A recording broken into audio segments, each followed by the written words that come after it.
제83편 아삽의 시 곧 노래. 하나님이여 침묵하지 마소서. 하나님이여 잠잠하지 마시고 조용하지 마소서. 무릇 주의 원수들이 떠들며 주를 미워하는 자들이 머리를 들었나이다.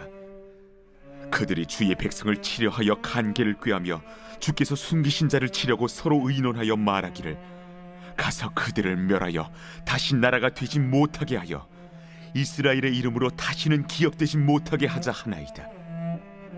그들이 한마음으로 의논하고 주를 대적하여 서로 동맹하니 곧 에돔의 장막과 이스마엘인과 모압과 하갈인이며 그발과 암몬과 아말렉이며 블레셋과 두로 사람이요 아수르도 그들과 연합하여 롯 자손의 도움이 되었나이다. 주는 미디안인에게 행하신 것 같이 기손 시내에서 시스라와 야빈에게 행하신 것 같이 그들에게도 행하소서. 그들은 엔돌에서 패망하여 땅의 거름이 되었나이다. 그들의 귀인들이 오렙과 스앱 같게 하시며 그들의 모든 고관들은 세바와 살문나와 같게 하소서. 그들이 말하기를 우리가 하나님의 목장을 우리의 소유로 취하자 하였나이다. 나의 하나님이여, 그들이 굴러가는 검불 같게 하시며 바람에 날리는 지푸라기 같게 하소서. 산림을 사르는 불과 산에 붙는 불길같이 주의 광풍으로 그들을 쫓으시며 주의 폭풍으로 그들을 두렵게 하소서.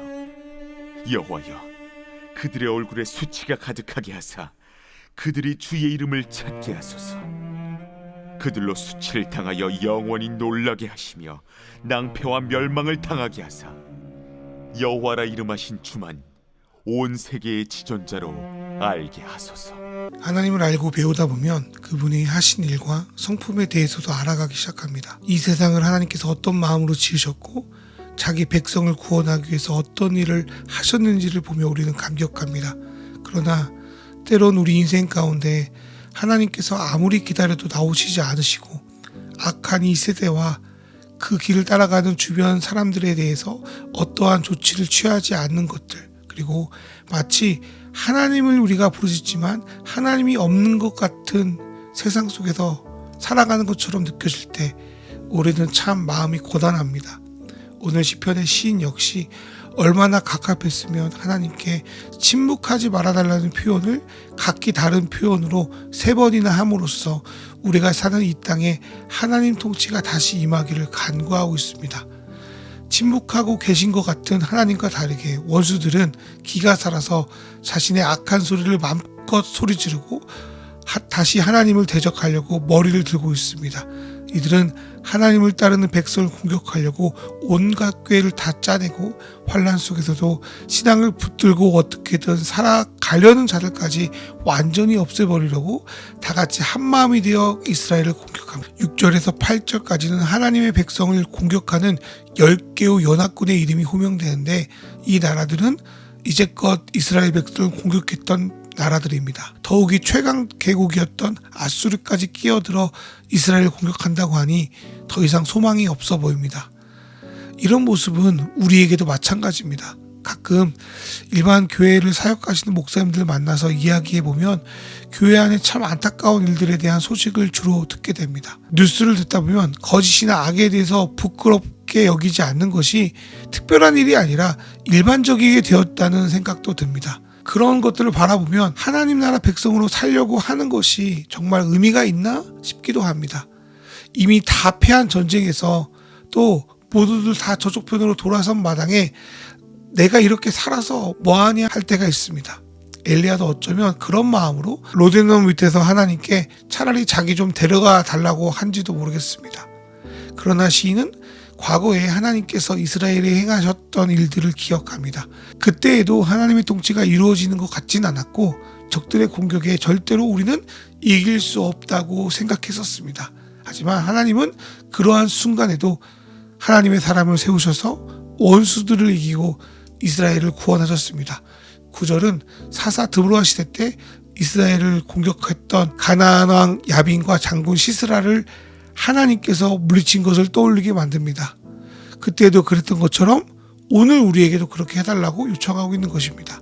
10절의 엔돌은 사사 기드온이 미드안 사람 세바와 살문나를 물리친 장소로 추측되는 곳입니다. 11절에 나오는 오렙과 스앱 역시 기드온이 물리친 미디안의 지도자였습니다. 이들은 하나님이 돌보시는 이스라엘을 업되려 했던 사람들이었습니다. 그러나 하나님은 그들을 모두 물리쳤습니다. 이 사실을 오늘 시인은 묵상하며 자신에게도 이와 동일한 역사가 일어나기를 간구하고 있는 것입니다. 10개의 악한 나라가 연합하여 우리를 치려고 하는 상황, 눈에 보이기에는 절대로 끌 수 없는 불이같이 보이고 멈출 수 없는 거대한 폭풍처럼 느껴집니다. 그러나 13절에서 시인은 이들의 힘이 하나님 앞에 아무것도 아니라는 것을 믿음으로 선포하며 그들이 마치 바람에 날리는 지푸라기 같게 해달라고 기도합니다.